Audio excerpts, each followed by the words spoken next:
Are you interested in place branding?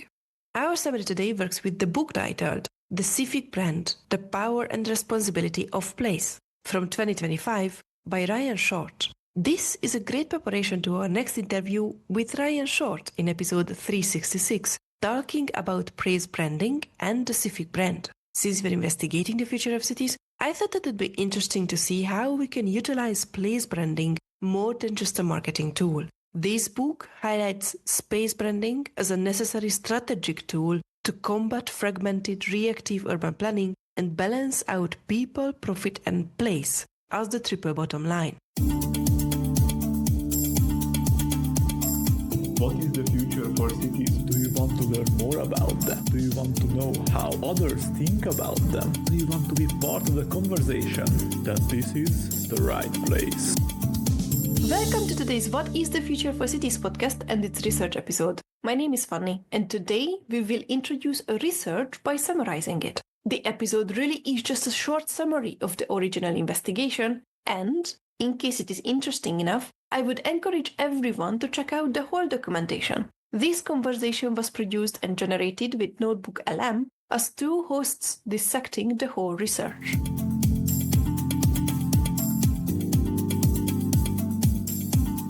We are consistently confronted with this paradox of modern urban planning. Despite having access to advanced technology, loads of data, and frankly, sophisticated planning expertise, cities everywhere struggle. They struggle with massive, persistent problems: unaffordable housing, chronic fiscal instability, environmental degradation. The material we've looked at suggests that one of the most critical failures is fragmentation, these sort of siloed efforts of different departments, different interest groups. It's even likened to the failure to manage forest undergrowth, which only guarantees larger, more destructive wildfires down the road. So, this essential challenge of alignment brings us to our core question today. Is a formally defined civic brand, a documented, shared identity and vision, is that a necessary prerequisite, a true North Star for communities to effectively and sustainably overcome these really complex urban challenges? Or is focusing on this identity maybe an intellectual diversion that just delays essential immediate physical and policy actions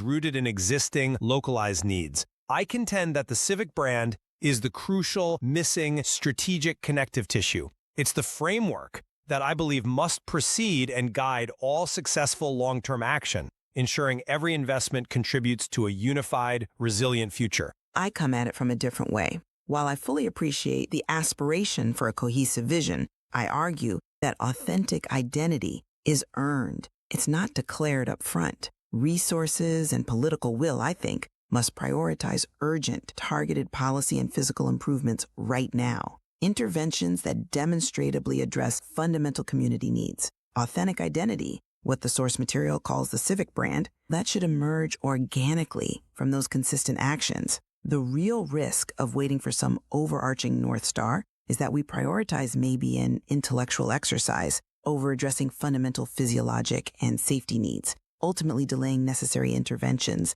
that build essential trust in the first place. I see why you think that the proper sequencing is action first, but let me offer maybe a different perspective on that sequencing. Without a shared, articulated identity and vision, every policy, every piece of urban design, every major investment will inevitably compete for limited resources and attention. The result is what we see all over the place: reactive, fragmented outcomes. We end up chasing immediate fixes like endlessly widening roads because there's congestion, or approving these quick-win developments that completely fail to integrate into the existing urban fabric. This kind of piecemeal development, it only ensures financial liabilities down the line through excessive maintenance costs for non-sustainable infrastructure. The civic brand is the connective tissue that gives common direction. It serves as the strategic filter, preventing communities from being pushed and pulled solely by the highest bidder, special interests, and outside entities.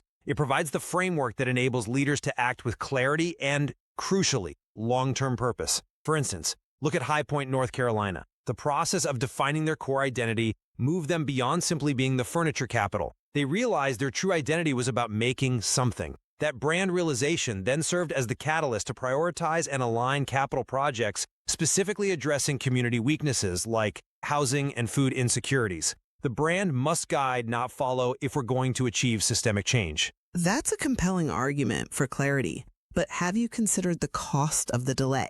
The delay inherent in that kind of top-down branding process. Waiting for the official definition of the North Star can drastically delay necessary immediate interventions rooted in specific localized insights. The material is very clear on this. Authentic identity is uncovered, not invented, and importantly, owned by no one. So when you spent 6 months, maybe a year, defining the vision through agency workshops and committee meetings, that highly controlled upfront branding exercise, it risks being superficial. It can become just a high-gloss place marketing campaign designed to attract outside attention, often masking the erosion of substance underneath. This is the danger, I think, of using a brand to cover up extraction. And think about how that extraction works, right? A beautiful new brand is launched. It attracts external capital that invests in high-end real estate, which then drives up property taxes, rental rates, effectively displacing long-term residents. The shiny veneer of the brand masks the underlying economic inequality being made worse.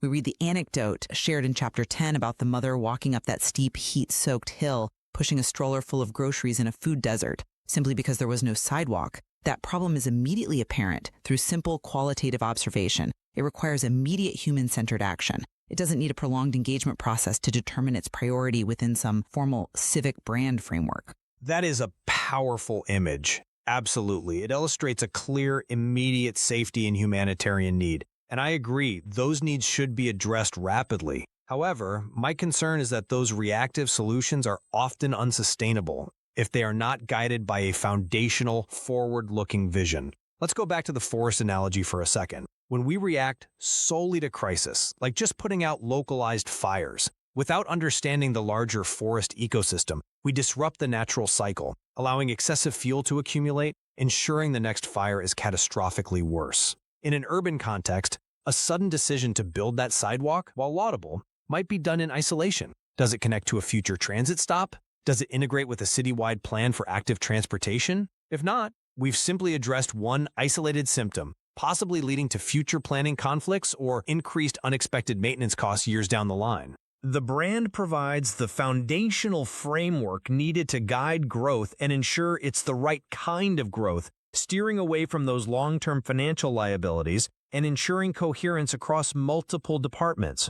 I'm sorry, but I just don't buy that the definition of an abstract grand concept is required before we build a sidewalk or solve a food desert issue. Let me tell you why. Data and human-centered design insights provide sufficient strategic direction without the lengthy, often costly branding process. That observation of the mother on the hill is strategic data. It's qualitative observational data that is immediately actionable. It tells you exactly where infrastructure spending is failing to meet basic needs. The material itself advocates for being data-inspired. If we use these clear human-centered insights to implement basic fixes now, we build credibility, we demonstrate that action can and must precede the formal branding project. The focus should be on shaping the place itself, the product, by implementing immediate policy and physical changes like aligning placemaking permits with community priorities. I-Chin builds the legitimacy necessary for a brand to truly stick, rather than being some upfront declaration that might just be met with immediate cynicism from residents. But your approach risks that the action, while immediate, lacks that crucial intentionality and leads directly to the very problem you're trying to avoid: homogenization. If every city simply responds to immediate needs or just copies best practices from successful peer cities, building the same mixed-use developments or creating the same IP pedestrian zones, without deeply consulting their own unique cultural DNA, they inevitably follow global design trends. This creates what the material calls a homogenized landscape: coffee shops, apartment complexes, public spaces that all, frankly, look the same and could exist anywhere in the world. Without a clear, established civic brand, communities are prone to imitation, trying to be the next Austin or the next Portland, rather than focusing on their unique, differentiated character. But that risk of homogenization speaks precisely to the dangers of trying to formalize identity too quickly, which often results in fixation on some surface-level attribute. We see this roadside attraction approach, where cities fixate on one hyper-specific gimmick, High Point's largest chest of drawers being a historical example of this kind of thinking, risking a shallow, gimmicky identity. True, resilient identity, like the Pura Vida concept in Costa Rica, That's not a marketing strategy. It emerges organically because it is deeply ingrained in the local culture, developed over generations and owned by everyone. It wasn't invented or controlled by an agency. Trying to define that culture up front often just results in a visual identity refresh that's merely a marketing campaign, completely disconnected from the substantive issues people are facing. I agree that the roadside attraction approach is a failure, but that is not civic branding, not as it's intended. True civic branding is explicitly designed to prevent imitation and resist that pull towards sameness. It seeks to reflect and serve authentic culture, not invented out of thin air. The goal isn't creating a logo. The process is meant to be an anthropological deep dive to uncover what makes a place unique. This is why the brand process insists on moving beyond cliches. It uncovers complex shared values, like Salida, Colorado's guide culture, which is about resilience, mentorship, navigating difficult territory. It's far beyond simple tourism. High Point's realization that their identity is centered on making something is much bigger than just furniture. It's about skill, craft, ingenuity. This rigorous uncovering process provides the essential strategic framework to make long-term decisions that protect local character and avoid being co-opted by global trends. It gives local decision makers the actual evidence they need to say no to homogenized projects that don't fit. Okay, let's shift the focus back to power for a minute, because this is where the sequencing of brand versus action truly matters, I think. The brand is supposed to be the North Star for everyone, but we know that significant decisions are still often made by elites in closed rooms, in places the material calls the headliners club. Can a beautiful, well-defined civic brand truly shift power away from entrenched business leaders and politicians? Or is it just a feel-good exercise that maybe doesn't reach the policy implementation phase? I question whether defining the vision first actually guarantees equity. If the brand says the community values inclusion, but the city council then approves a massive luxury development that requires displacing low-income residents,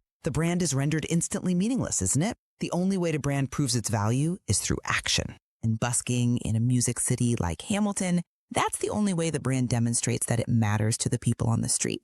This implies to me that immediate, verifiable action must come first to build trust and collective ownership among residents. But that's precisely where the strategic power of defining the brand first comes into play. The brand, through the explicit incorporation of the triple bottom line, people, profit, and place, serves as the essential lens to hold decision makers accountable. Without this formally agreed upon framework, how do you challenge those decisions made in the Headliners Club? The brand allows a resident group, for example, to challenge a proposal not merely on an emotional basis, but on a strategic one. Look, this development fails to align with our collectively defined commitment to place by increasing traffic congestion, and it doesn't provide proportional affordable housing, which is our people commitment. It unifies the language used by the entire power structure, government, developers, universities, hospitals, forcing them, or at least attempting to force them, to raise the economic ceiling for everyone within the community, not just a select few. It's the common purpose that makes effective collective action possible against extractive interests.